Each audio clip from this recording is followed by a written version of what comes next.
have a lot of friends in that world. This kind of nouveau, I don't know how we call it. We call it like a nouveau spiritualism, right? Like this spiritualism light. It's like this kind of people who've left or kind of feel alienated from religion per se, but like have entered into this new kind of Western idea of what it means to be mindful and what it means to be like, you know, those guys that tell you about circadian rhythm and like aligning with the Earth's planet, etc. But at its core, like I feel deeply uncomfortable around it. Why? Because I feel like it's so baseless. It lacks discipline.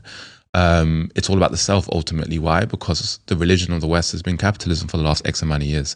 So people are starting to realize that actually the society that they're living in is making them feel deeply unhappy, that they're trying to find spiritual purpose without detaching from putting themselves at the core in the individual, which is what consumer society has taught them. They are the most important thing. And they're kind of entering spirituality in that kind of same space. And like, they don't realize that actually what we, I think, intuitively understand as people of traditional indigenous cultures and religions, that spirituality is embedded in the collective, right? You cannot be spiritually liberated until your neighbor is, and your village, and the health of your community is dependent on one another. And as I grow older, I'm just lacking patience for it anymore. And I think especially now with everything that's happening in the Middle East with Gaza and Palestine, what has happened is that the veils of Western liberalism and progressiveness have just been lifted. Absolutely. And things that we've known all our lives, and maybe some people don't have the vocabulary to describe it, but in their heart, they knew that this is bullshit.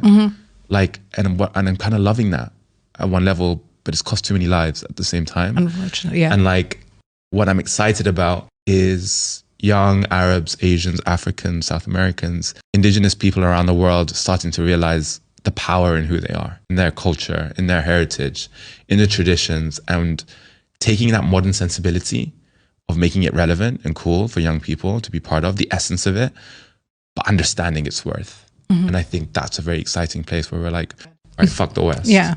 Like, we've been trying to drink that Kool-Aid for too long.